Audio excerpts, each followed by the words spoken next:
Aujourd'hui est un jour de transition entre ces 2 jours de rencontres de femmes, meufs, personnes trans, inter et non-binaires, et les rencontres de ce week-end.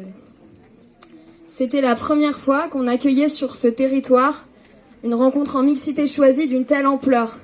Et ces 2 jours ont été à la fois beaucoup trop courts et très intenses.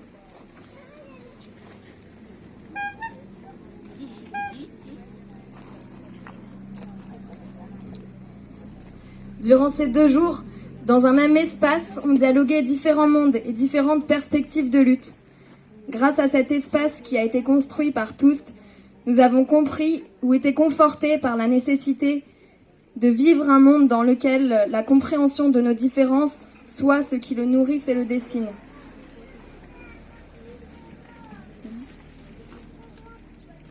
Ça va la traduction ?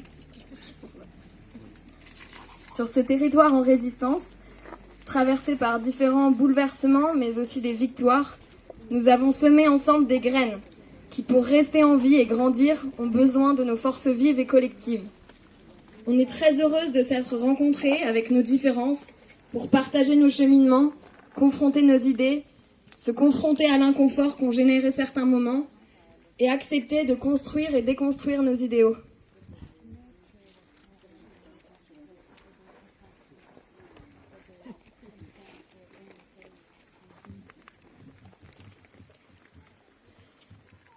Il nous semble important de dire que maintenant que les rencontres qui débutent sont en mixité,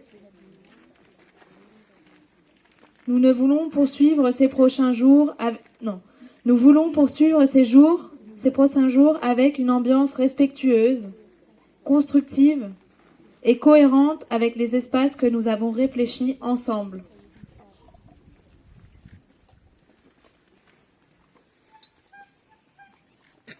Nous voulons que les efforts que nous avons faits pour que se déroulent au mieux ces 2 derniers jours en mixité choisie soient pris en compte et respectés par tous et toutes.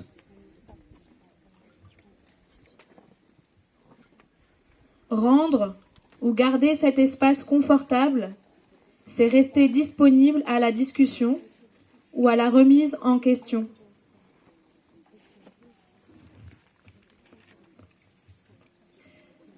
Nous avons été heureux d'accueillir les 5 compas de la délégation navale zapatiste pendant ces 2 journées et de leur présenter notre petit territoire de bocage, préservé de la destruction et du béton après des décennies d'action, d'occupation et de construction.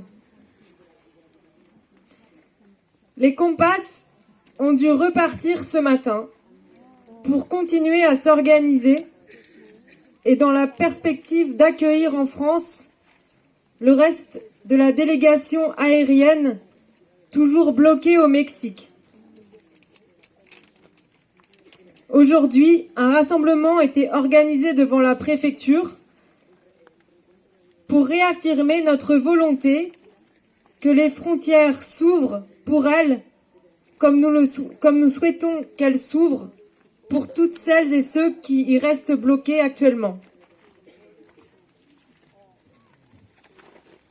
Si les compas sont repartis pour mieux revenir en plus grand nombre, ici et dans 1000 autres endroits d'Europe, nous sommes honorés d'accueillir ce week-end des luttes sœurs et révolutionnaires de bien d'autres géographies.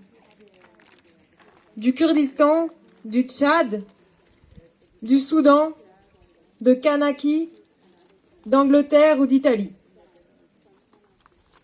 Nous allons continuer à croiser avec elles, pendant les 2 prochains jours, beaucoup d'autres enjeux cruciaux, qu'il s'agisse de lutte contre le racisme structurel et les violences policières, de soulèvements paysans et climatiques, d'actions coordonnées contre l'engrenage sécuritaire actuel et la réintoxication du monde, d'expériences de territoires autonomes de l'hydre capitaliste ou de revenir sur les mouvements féministes actuels.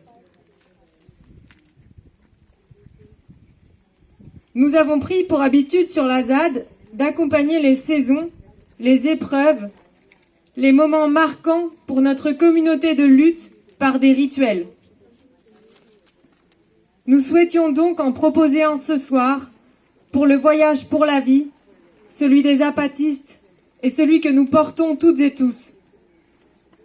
La petite équipe qui l'a préparé pour nous va nous en toucher quelques mots. Merci à vous tous d'être venus jusqu'ici. C'est un plaisir de vous accueillir sur la ZAD.